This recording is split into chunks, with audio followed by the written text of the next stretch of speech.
I want to tell you about Lucas, and I want to tell you about the feeling he had 3 seconds before his coffee mug fell. His hand tensed first, muscles contracting in his forearm like he was already catching something, and then his heart rate spiked, a sudden awareness flooding through him that made no sense because the mug was still sitting there on the edge of his desk, perfectly still, not moving at all. His body knew. His body was already reacting. And then the mug fell, exactly as his body had predicted, exactly as some part of him had already experienced. He caught it, of course,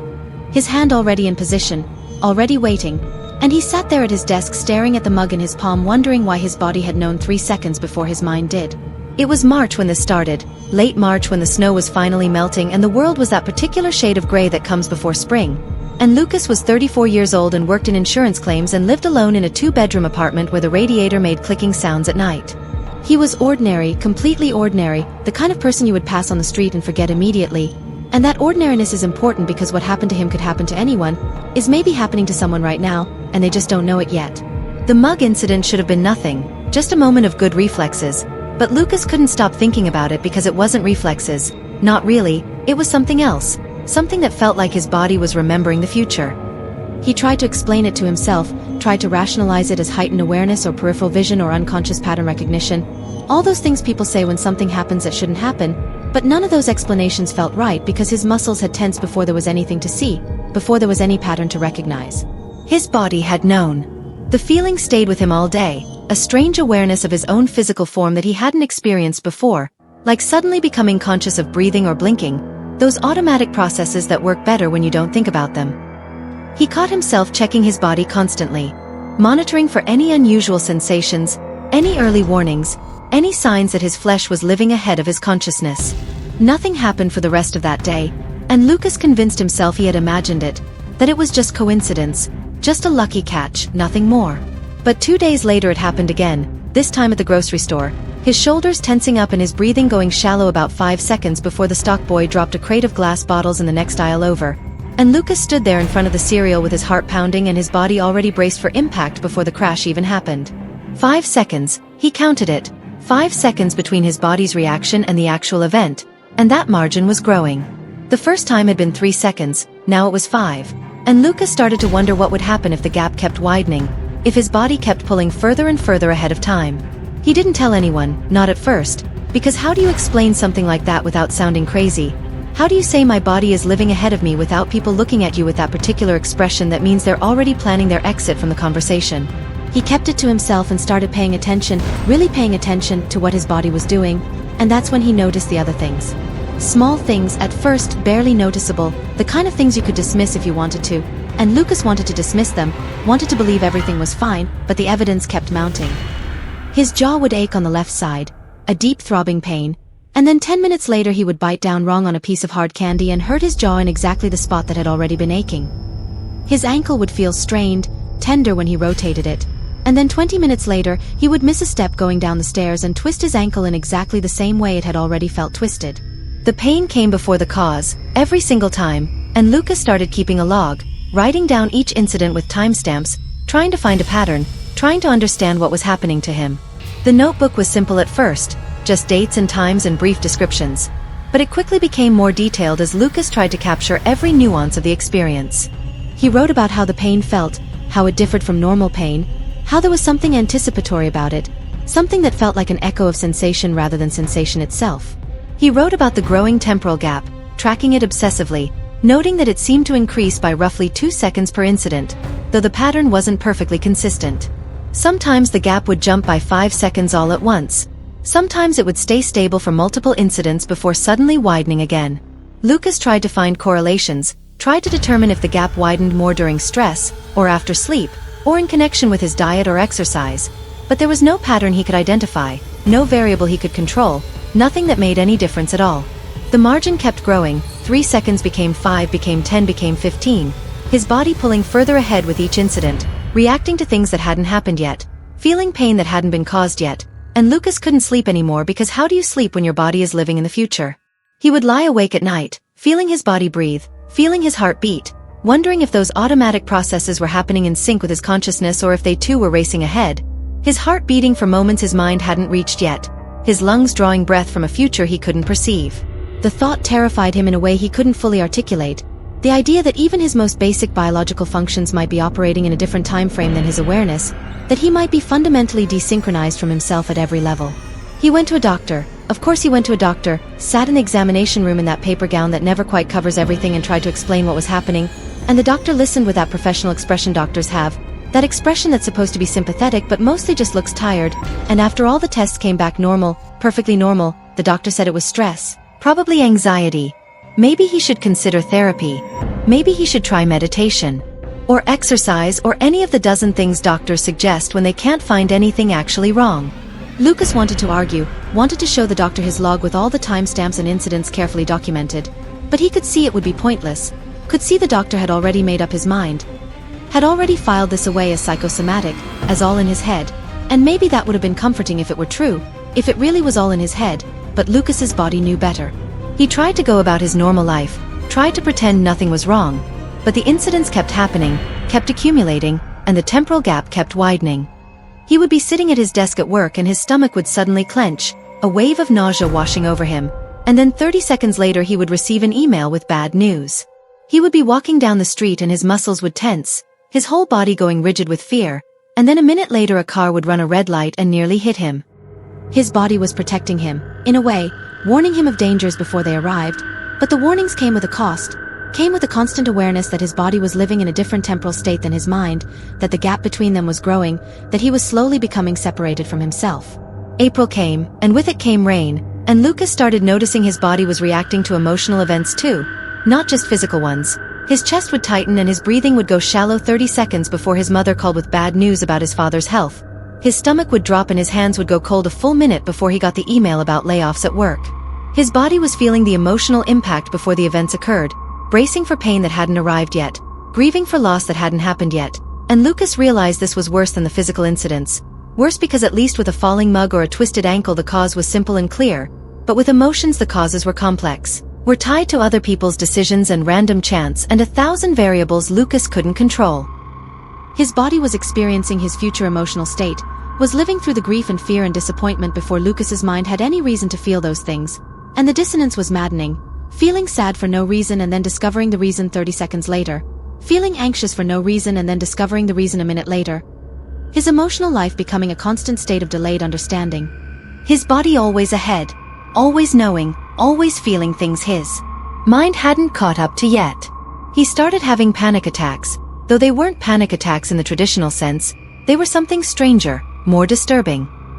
His body would go into full panic mode, heart racing, breathing shallow, hands shaking, sweating, all the classic symptoms, but his mind would be calm, would have no reason to panic, and Lucas would have to wait, would have to experience the physical symptoms of terror while his consciousness remained clear, until eventually something would happen, some trigger would arrive, some justification for the fear his body had already felt, and only then would his mind catch up, would understand why. His body had been panicking, but by then the physical symptoms would be fading, his body already moving on to the next moment while his mind was still processing the previous one. The margin kept growing, 30 seconds became a minute, became 2 minutes, became 5, and Lucas started to wonder if there was a limit, if his body would just keep accelerating forward through time forever, or if there was some maximum gap, some point where the separation between body and mind would become too great and something would break.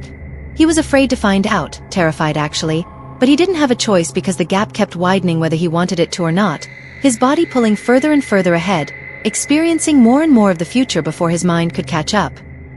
He started noticing physical changes too, subtle at first but becoming more pronounced, a scar on his hand that he didn't remember getting, faint but definitely there, a thin white line across his palm, and then 2 days later he cut himself in that exact spot while opening a package, the knife slipping and slicing across his palm in a line that matched the scar perfectly, and Lucas understood with a sickening clarity that the scar had appeared before the injury. His body already healing from something that hadn't happened yet, his skin already remembering the future wound. The implications were staggering, impossible, his body healing from injuries before they occurred, scarring before bleeding, recovering before trauma, every medical understanding of cause and effect reversed, inverted, broken.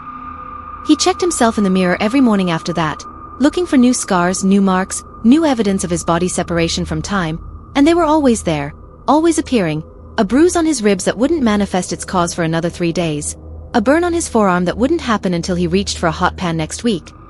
His body becoming a map of future injuries, his skin telling stories about things that hadn't occurred yet.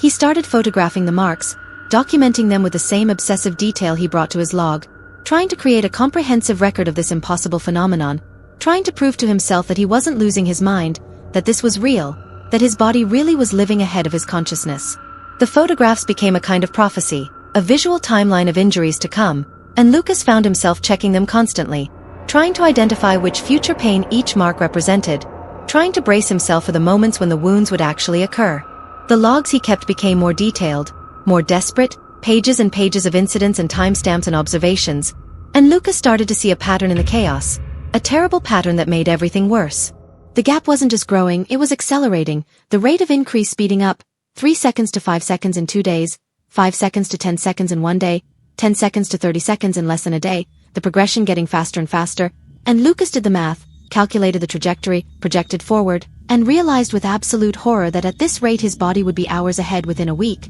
days ahead within a month, years ahead within a year, if he even survived that long, if a human mind could survive that kind of temporal displacement. The realization hit him like a physical blow, the understanding that this wasn't just strange, wasn't just uncomfortable, it was terminal, it was a death sentence, his body racing toward the end of his timeline while his mind lagged behind, unable to keep up, unable to stop the acceleration. He tried everything he could think of to stop it, to slow it down, to reverse it, went to more doctors who all said the same thing, stress, anxiety, psychosomatic, went to alternative healers who burned sage and talked about energy fields and chakras and didn't help at all, tried meditation and medication and self-hypnosis and anything else he could find, but nothing worked, nothing even slowed it down, the gap kept widening, his body kept accelerating forward, and Lucas was running out of time. Literally, his body using up time faster than time was passing. He tried experimental treatments and proven therapies, anything anyone suggested, spent money he didn't have on procedures that did nothing, on supplements that had no effect,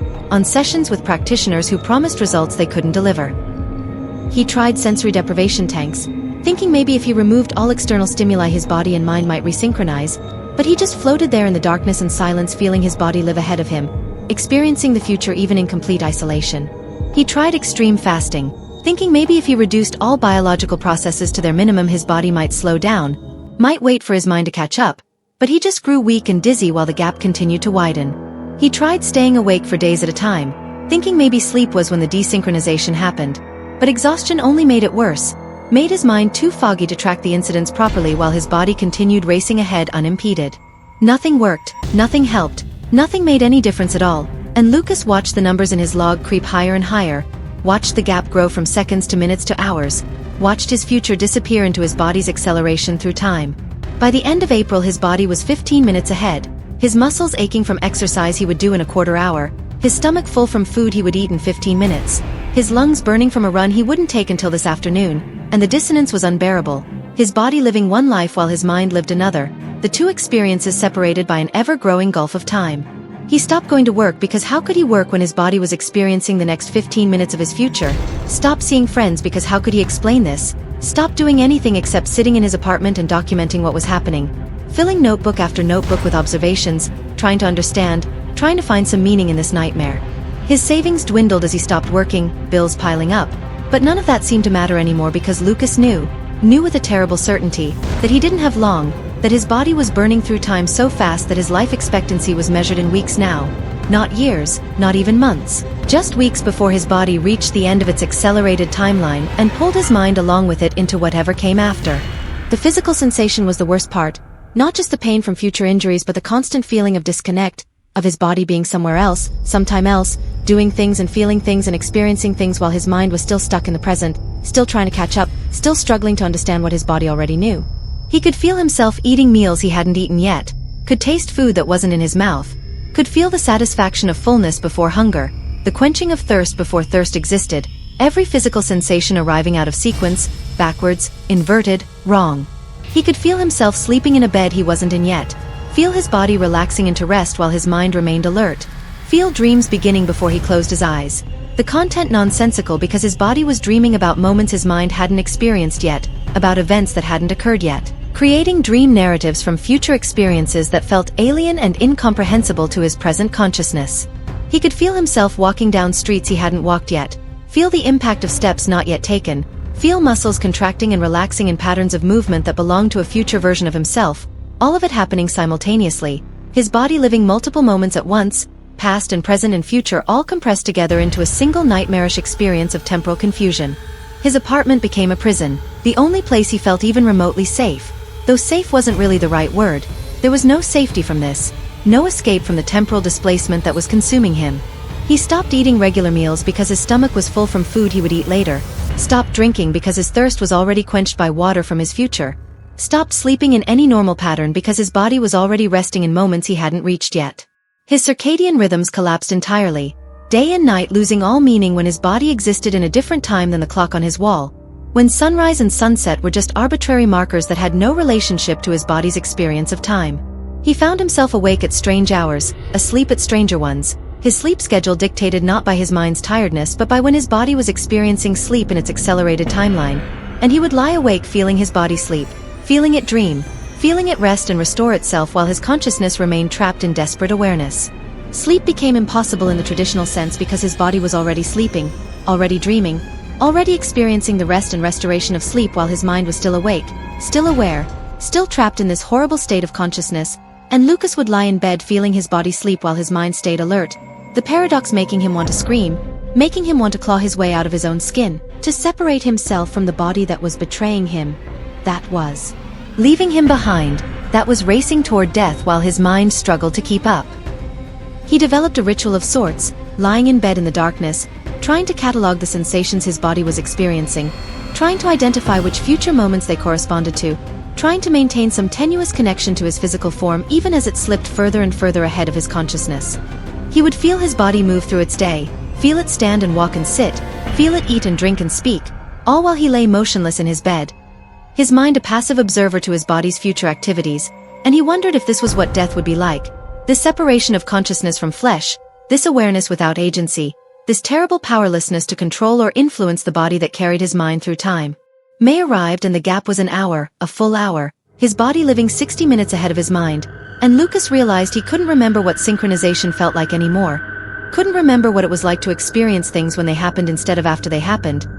His entire life had become a series of delayed revelations, his mind constantly playing catch-up to experiences his body had already lived through. He started having trouble with memory too, because how do you remember something that hasn't happened yet? How do you distinguish between memory and premonition when your body has already experienced the future? And Lucas found himself confused about what was past and what was future, about what he had already done and what he was going to do, the normal flow of time becoming meaningless when your body existed ahead of it. He would start to do something and then realize his body had already done it, an hour ago in body time though it was happening now in mind time, and the sense of déjà vu was overwhelming, constant, every moment feeling like something he had already lived through, because in a sense his body had lived it an hour ago and now his mind was catching up, experiencing the same events his body had already processed. His sense of agency collapsed along with his sense of time, because how can you make choices when your body has already made them, has already acted on them, has already experienced their consequences an hour before your mind even knows the choice exists? He felt like a puppet, his mind watching helplessly as his body moved through its predetermined future, making decisions that felt like choices to his body but felt like inevitabilities to his mind. Because by the time his consciousness caught up, the actions were already done, the choices already made, the future already fixed. Free will became a cruel joke, an illusion maintained by the normal synchronization of mind and body, and Lucas understood with a kind of existential horror that maybe everyone's choices were predetermined like this, maybe everyone's body was just carrying out actions that were already fixed, and the only reason people felt free was because their minds experienced the illusion of choice in the moment, unaware that the future was already set, already determined, already inevitable. But for Lucas there was no illusion anymore. The desynchronization had stripped it away, had revealed the terrible truth that his future was already written, was already being lived by his body, and his mind was just following along, experiencing what had already been decided, witnessing rather than choosing, observing rather than controlling. He noticed he was aging differently too, not just the scars and bruises that appeared before their causes, but actual aging, lines appearing on his face that seemed too deep for his age, gray hair sprouting overnight in patches near his temples, his body looking older than it should, older than a 34-year-old should look, and Lucas realized his body wasn't just living ahead of his mind, it was aging ahead too, using up time faster, burning through his lifespan at an accelerated rate. And he didn't know how long he had left, didn't know if his body would age to death before his mind caught up, didn't know if he would experience his own death from a distance of hours or days, feeling his body die while his mind still lived, consciousness trapped in dead flesh until his mind's timeline finally reached the moment of death and released him. The thought kept him awake at night, the image of himself lying in bed feeling his body die hours ahead of his mind, experiencing the cessation of heartbeat, the final breath, the shutting down of systems, all while his consciousness remained aware, trapped in a corpse, waiting for his mind's timeline to catch up to his body's death so he could finally, mercifully, cease to exist. He wondered if it would hurt, if death hurt more when you experienced it in this delayed way, or if the separation of mind and body might actually make it easier, might allow his consciousness to slip away peacefully while his body dealt with the physical trauma of dying. He wondered if there would be a moment when the gap closed, when his mind finally caught up to his body, when he would experience death and life simultaneously, the alpha and omega of his existence compressed together into a single instant of terrible awareness before everything went dark. The gap reached 2 hours, then 4, then 8, and Lucas stopped leaving his apartment entirely because his body was experiencing events that wouldn't happen for hours, was in places he wasn't going to be for hours, and the disconnect was so severe he couldn't function, couldn't navigate the world when his body was navigating a different world, a future world, a world that didn't exist yet for his mind. He tried to leave once, tried to go to the store, but he ended up standing on the sidewalk completely disoriented because his body was already at the store, was already selecting items from shelves, was already at the checkout, while his mind was still outside his building, and the double experience was too much, his consciousness fracturing under the strain of trying to process two completely different locations simultaneously. He stumbled back inside, heart pounding, mind reeling, and he never tried to leave again, accepting his confinement, accepting that his apartment was his world now, the only place where the temporal displacement was manageable, where he could at least pretend to have some control over his experience. The walls closed in, the space feeling smaller every day, but it didn't matter because his body was experiencing a much larger space anyway, was moving through a future that included places far beyond his four walls, and Lucas just had to wait in his prison until his mind caught up to wherever his body had already been. He started having episodes where he would black out, his mind just shutting down from the strain, unable to maintain consciousness under the crushing weight of temporal displacement, and when he came to he would discover hours had passed.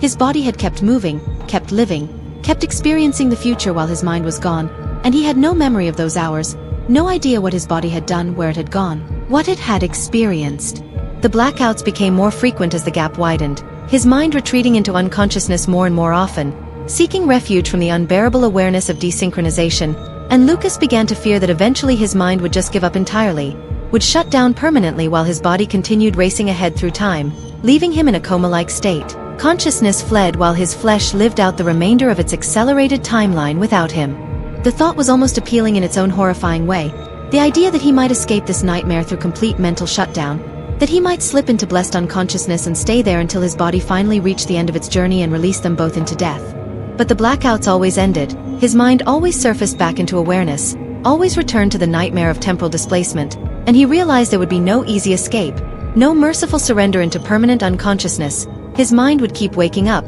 keep experiencing this horror, keep being dragged along behind his body's acceleration through time until the very end. The log stopped making sense, stopped being coherent, just scattered notes and observations and desperate attempts to hold on to some kind of understanding, but the truth was becoming clear, becoming undeniable. Lucas was losing himself. His mind was fracturing under the pressure of the temporal displacement, and he didn't know how much longer he could hold on, how much longer his consciousness could maintain any kind of coherent identity when his body and mind existed in different times, when his sense of self was split across hours of temporal separation. He read back through his early entries sometimes, from when the gap had been just seconds, and he could barely recognize himself in those words, could barely remember what it felt like to experience time normally, to have his body and mind synchronized, to exist in a single moment rather than being split across multiple temporal states. That person felt like a stranger now, someone from another life, another world, a world where time flowed forward in an orderly fashion and bodies stayed connected to the minds that inhabited them. The gap reached 12 hours, his body living half a day ahead, and Lucas woke up one morning, or thought he woke up, his mind surfacing into consciousness, but his body was already up, already dressed, already eating breakfast, already living a moment that was 12 hours ahead of his mind, and Lucas realized he couldn't feel his body anymore, couldn't move it, couldn't control it. He was just a consciousness trapped inside a body that was living without him, experiencing a future he couldn't access, couldn't perceive, couldn't understand. The sensation was beyond any nightmare he could have imagined, worse than any torture his mind could have conceived, because at least with physical pain there's a sense of connection, a sense that the body experiencing the pain is yours, is responding to your nerve signals, is part of your consciousness. But this was complete separation, total disconnect. His body moving and acting and experiencing while his mind was locked out. Relegated to the role of passive observer with no agency, no control, no influence over the flesh that should have been his to command. He tried to scream but couldn't make a sound, couldn't force his vocal cords to vibrate, couldn't push air through his lungs in the pattern that would create a scream, because his vocal cords were 12 hours ahead, were already in a different moment, were making sounds his mind hadn't decided to make yet, were speaking words his mind hadn't thought yet, and all Lucas could do was listen, was hear his own voice saying things he didn't know yet, wouldn't know until his consciousness caught up. 12 hours from now, and even then the words would be predetermined, already spoken, already heard, the illusion of choice completely stripped away. He tried to move but couldn't make his body respond, couldn't send the signal from mind to muscle that would produce movement, because his muscles were already moving, were already acting out their predetermined patterns 12 hours ahead, and any signal his mind sent now would arrive 12 hours too late, would be meaningless, would be overridden by whatever future intentions his body was already executing. His mind completely separated from his physical form, a passenger in his own flesh. And the terror was absolute, was complete, was beyond anything he had imagined, beyond any fear he had felt when the gap was smaller, because this was the ultimate nightmare, being trapped in a body you can't control, locked in a prison of flesh that moves without your permission, that acts without your consent, that lives without your participation. Days passed, or maybe hours, Lucas couldn't tell anymore, couldn't track time when his body was experiencing time differently, and he felt himself slipping, felt his consciousness fragmenting, felt the gap growing wider and wider until it wasn't hours anymore, it was days. His body living days ahead of his mind, aging days in the span of hours, using up time, burning through it, consuming his future faster and faster. He tried to hold on, tried to stay coherent, tried to remember who he was, but memory requires time, requires a consistent flow of experience, and Lucas's experience was fractured, was split, was scattered across multiple temporal states simultaneously, and he couldn't hold all of it together, couldn't maintain the structure of self when that self existed in different times all at once. His identity began to dissolve, the boundaries of who he was becoming unclear, undefined, because identity is built on continuity of experience, on the sense that the you of now is connected to the you of a moment ago and will be connected to the you of a moment from now, but Lucas's experience had no continuity anymore. His now was separated from his past and his future by days of temporal displacement, and without that continuity there was no stable self, just fragments of consciousness, scattered across time, unable to coalesce into a coherent identity. He felt himself spreading out, thinning, his sense of self becoming diffuse as it tried to stretch across days of temporal separation, tried to maintain some connection between his mind's present and his body's future, but the gap was too wide, the distance too great, and Lucas felt himself breaking apart, fragmenting into temporal shards, each one experiencing a different moment, each one isolated from the others, each one alone in its own slice of time. The gap reached a week, his body aging a week in a day, and Lucas felt something fundamental break inside him, felt the last connection between mind and body sever completely, and he understood finally what was happening, understood the horrible truth he had been moving toward all along.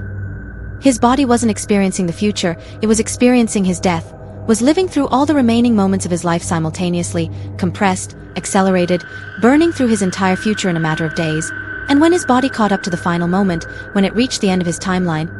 his mind would catch up too, would experience all those compressed moments at once, would live and age and die in a single instant of terrible awareness. The realization brought a strange clarity, a terrible understanding that made the horror somehow worse because now he knew exactly what was waiting for him, knew that he was going to experience his entire remaining life all at once, every moment from now until death compressed together, every pain, every loss, every decline, every deterioration, all happening simultaneously, all pressing down on his consciousness in a single unbearable instant. He could feel it approaching, could feel the end rushing toward him, his body aging rapidly now, days becoming weeks becoming months, gray hair turning white, skin becoming loose and wrinkled, joints aching with arthritis that was decades premature, his body racing toward its terminus, toward the moment when the gap would close, when mind and body would reunite, when present and future would collapse together.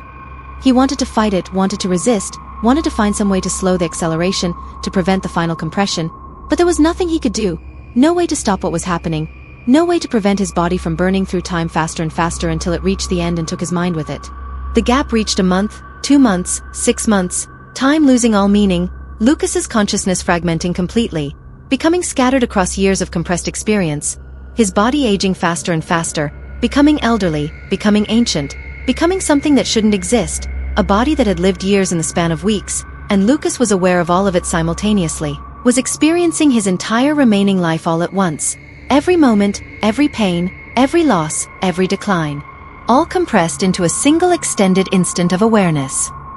He tried to hold on to himself, tried to maintain some core of identity, but identity requires continuity, requires a coherent flow of time, and Lucas's time was broken, was shattered, was scattered across years that were passing in days, and he felt himself dissolving, felt his sense of self spreading out across all those compressed moments until there was no singular Lucas anymore, just a collection of temporal fragments, all experiencing different moments simultaneously, none of them able to communicate with the others, none of them able to maintain the fiction of a continuous self. The gap reached a year, 2 years, 5 years, and Lucas's body was ancient now, was dying, was in its final stages, bedridden and frail and barely conscious, and his mind, his poor fractured mind, was experiencing all of it, was living through all those compressed years of decline simultaneously, feeling every pain, every indignity, every moment of deterioration all at once. His consciousness stretched across years of suffering, unable to escape, unable to compartmentalize, forced to experience it all in one terrible instant of awareness. He understood now, understood completely what had happened, what was happening, what would happen. His body had never been experiencing the future, it had been experiencing his entire timeline simultaneously, every moment from that first incident with the coffee mug to his final breath all happening at once, compressed together, and the gap had been his perception of that compression. His mind trying to make sense of experiencing multiple temporal states simultaneously, trying to process what couldn't be processed, trying to understand what couldn't be understood. The coffee mug had been both falling and not falling, both broken and intact, both present and future all at once, and Lucas had perceived it as a gap, as a temporal displacement, but it was really a compression, a collapse. His entire timeline folding in on itself, every moment happening simultaneously, past and present and future all existing together in a single eternal instant of being. The final gap closed, or maybe it had never existed. Maybe the gap was just his mind's way of processing what was unprocessable, experiencing what couldn't be experienced, living and dying simultaneously, birth and death compressed together into a single moment of terrible awareness. Lucas died in his bed, alone, his body ancient and used up, having aged 70 years and 6 weeks, and his mind died with it, or maybe had died weeks ago, or maybe had never died at all, maybe was still trapped in that moment of compression, still experiencing all those compressed years simultaneously, still living and dying forever in a single extended instant.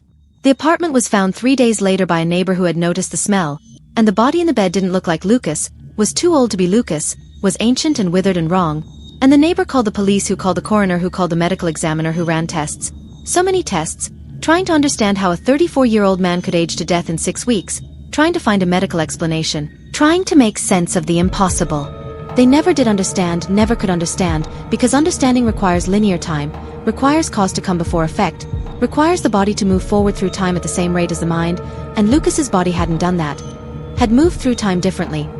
had experienced time all at once, had compressed a lifetime into weeks and burned out like a star collapsing in on itself, all its fuel consumed in a brilliant flash of temporal compression. The notebooks were found, stacked on his desk, dozens of them, pages and pages of increasingly incoherent documentation, timestamps that made no sense, observations that seemed impossible, a record of a mind trying desperately to understand what was happening to it, trying to maintain some grasp on reality as that reality bent and twisted and ultimately broke completely. They were filed away as evidence of mental illness, of psychological breakdown, of a man who had lost touch with reality so completely that his body responded to his delusions, aged and died as if the impossible things he believed were actually true.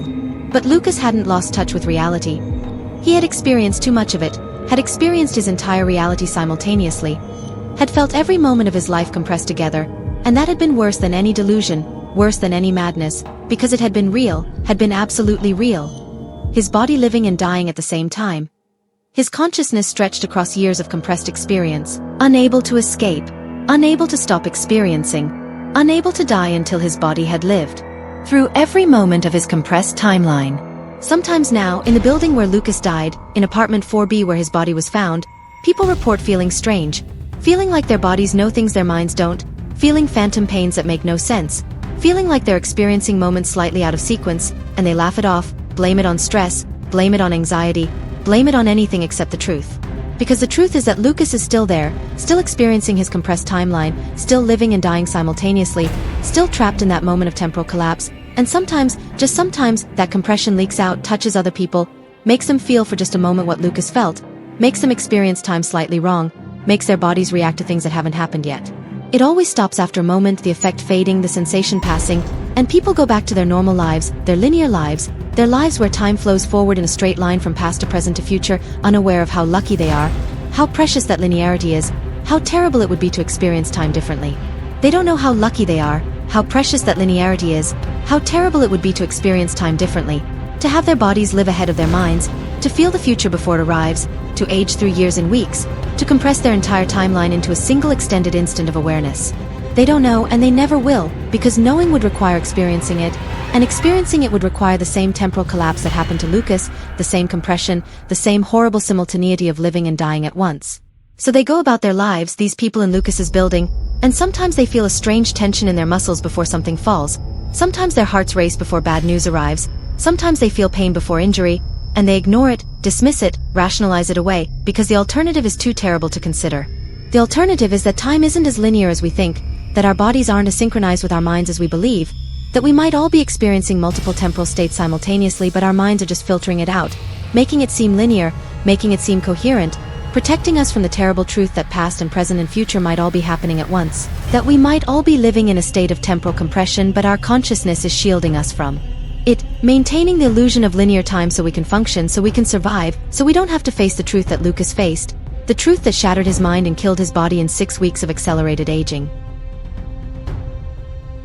Lucas learned that truth, lived that truth, died that truth, and now he exists in that building as a kind of temporal echo, a reminder of what happens when the filters fail, when the mind can no longer protect itself from the simultaneous nature of time, when the body and mind desynchronize completely and experience all moments at once. His notebooks are in an evidence box somewhere, his body was cremated, his apartment has been rented to someone new, but Lucas is still there, still experiencing his compressed timeline, still living all those moments simultaneously, and he will be there forever, trapped in that eternal instant, that horrible now that contains all his moments at once. Unable to move forward because forward and backward have no meaning when you're experiencing everything simultaneously. Unable to die because dying is just another moment in the compression, just another state in the simultaneity, just another instant in the eternal now. And sometimes late at night when the building is quiet and the radiator makes those clicking sounds that Lucas used to hear, you can feel him there if you pay attention, if you let yourself become aware of the subtle wrongness in the air, the slight distortion in the flow of time.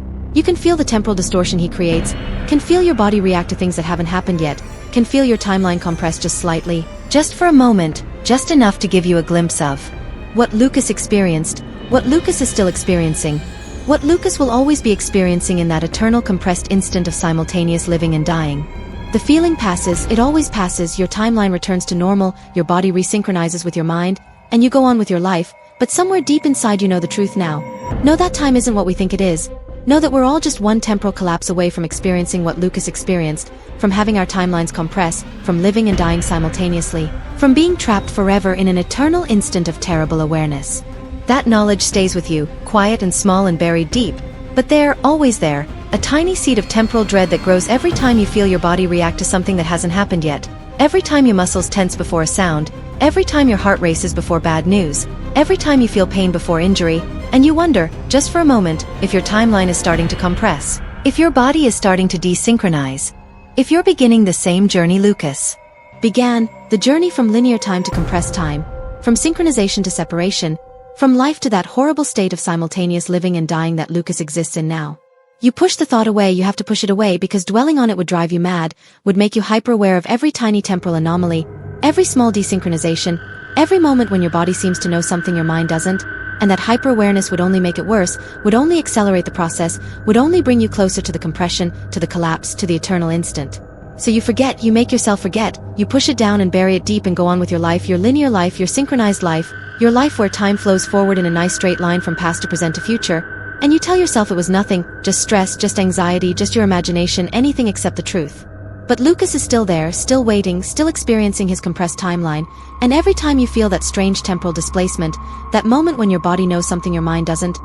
he's there with you, sharing that moment, reminding you that time isn't what we think it is, that our bodies aren't as synchronized as we believe, that we might all be living in multiple temporal states simultaneously. And the only thing protecting us from that terrible awareness is our Mind's ability to filter it out, to make it seem linear, to make it seem coherent, to protect us from the truth. And if that filter ever fails, if your mind ever loses the ability to maintain the illusion of linear time, if your body ever starts experiencing moments before they happen, remember Lucas, remember what happened to him. Remember that it started with something small and innocent, a coffee mug falling, muscles tensing 3 seconds early, and it ended with him trapped in an eternal instant of simultaneous living and dying, compressed, collapsed, experiencing all moments at once forever. That's the truth Lucas learned, the truth he's still learning, the truth he'll always be learning in that eternal now. And it's the truth that waits for all of us, quiet and patient, ready to reveal itself the moment our temporal filters fail, the moment our timelines compress, the moment we start experiencing time the way Lucas experiences it now, all at once, simultaneously, forever.